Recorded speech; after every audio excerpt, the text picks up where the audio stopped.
નમસ્કાર. સ્ટર્લિંગ હોસ્પિટલમાં ન્યુરોસાયન્સ વિભાગના ડાયરેક્ટર તરીકે આજે આપણે મગજની લોહીની નળીની મોરલી એટલે કે એન્યુરિઝમની બીમારી વિશે માહિતી માટે અને અવેરનેસ માટે આ પ્રેસ કોન્ફરન્સ રાખેલી છે.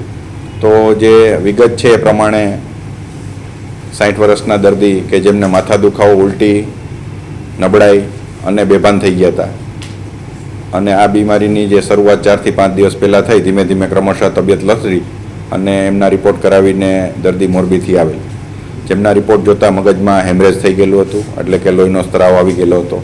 અને આ જોતાં એમની જે સારવાર પદ્ધતિની શરૂઆત છે, આ એન્જિયોગ્રાફી એટલે કે મગજની લોહીની નળીની તપાસ, એને અમે DSA કહીએ, આના દ્વારા કરવામાં આવેલું અને એને મોરલીનું નિદાન કરેલું કે આ મોરલી ફાટવાથી થયેલું છે. તો એની લેટેસ્ટ સારવાર પદ્ધતિ તાર દ્વારા મોરલીની જે સારવાર છે, કોઇલિંગ નામની સારવાર પદ્ધતિ કહેવાય, કે એમાં તાર દ્વારા આપણે અંદર મોરલીની અંદર જઈને એને મોરલીને પેક કરી દઈએ, અંદર સ્પ્રિંગ બેસાડી દઈએ અને એ મોરલીનો લોહીનો પ્રવાહ અંદર જતો બંધ થઈ જાય એટલે મોરલી સુકાઈ જાય અને ફરીથી ફાટવાનું જોખમ ઓછું થઈ જાય છે.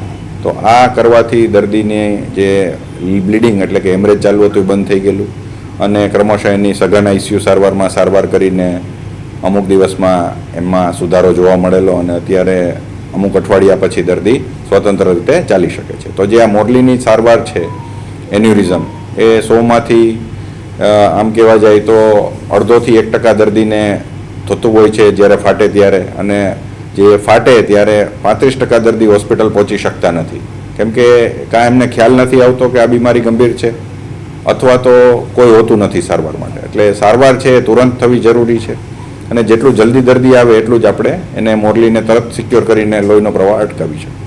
અને એની સારવાર 2 પદ્ધતિ છે, કોઇલિંગ જે તાર દ્વારા અને ખોલીને ક્લિપિંગ દ્વારા મગજની ખોપડી આ કરતા હોય છે.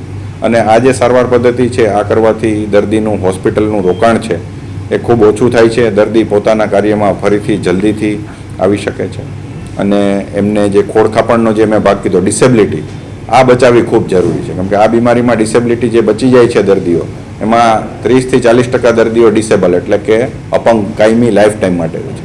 તો આ અપંગતા ઓછી કરવી એ અમારા માટે સૌથી મોટી હર્ડલ છે, કે સૌથી મોટો અમારા માટે ચેલેન્જ છે. તો એ ચેલેન્જને અમે ઓવરકમ કરવા માટે આવી નવી ટેકનોલોજીનો ઉપયોગ કરીએ છીએ.